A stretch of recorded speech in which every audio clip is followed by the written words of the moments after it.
rồi. Một lòng. Không.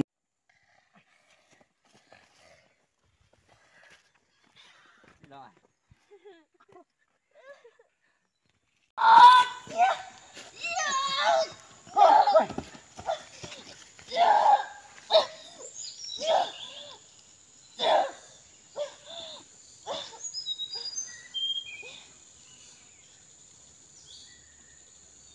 Bây nó chỉ một cơ đây mà này.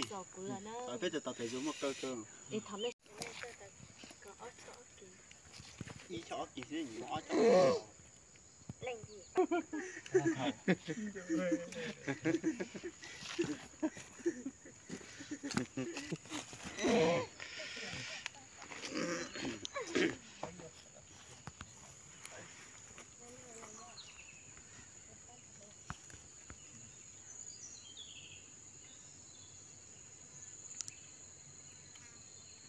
Con này.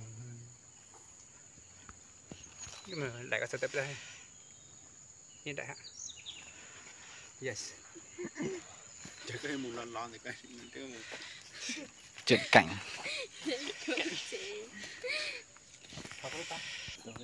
Nhớ rằng nó gọi là tàu lục tù na lo lại chỉ tù na mẹ của bé xin nữa rồi nó nhỏ trời bé tàu tù na lo lại na mà cháu phải em là nghe Thật răng mùa này. cháu con rồng sữa lịch có thế rồng cao nào thế rồng trọ nào thế hành trọ Cô chỉ ít chỉ trong trò sơn núi rồi. ở đi á Mấy tiền này trong trò tàn đi. Ờ. Nói đi. Cứ như vậy. nhớ rằng nó không nó phải đọc các tụ một thai nàng buồn đã há đen nó không nó mà phải một lò xem mà sát trở tên ta 7 triệu năm chặt cái sector này. tụi nó tụi rằng nó do còn na bé tụi con năm không nó nữa hả chỉ không chờ mắc cổ nữa họ từ tụi nó chỉ dùng có mắc cổ này phải thì tụi nó trong ý dạng tức mà tụi nó nhiều mua nhiều nữa tụi nó dùng có mắc cổ họ tụi nó dùng có nè nó nó hẳn chỉ không chờ sợ nó là nó họ tụi bé nó dùng mình muốn nữ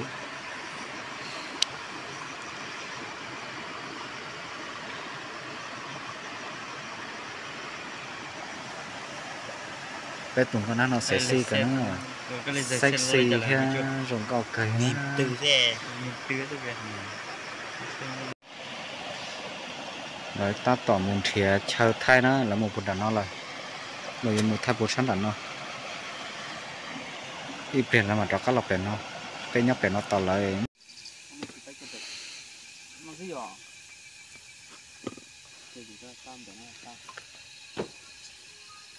nó chưa được bay hờ hello nhớ trong sân đời cái tốt sao phần đặt tống thủ nó là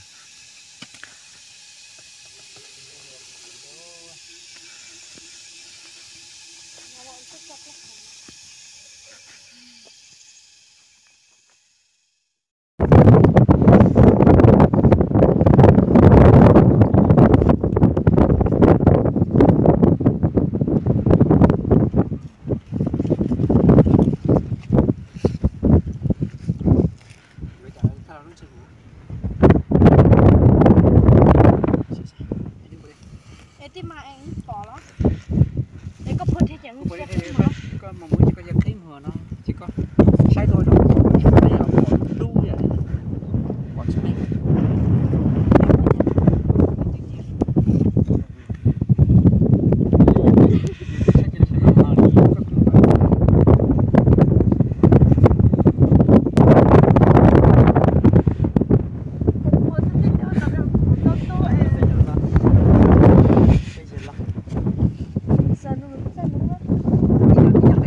Wow, baba, cukup kaya.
chỉ còn bóng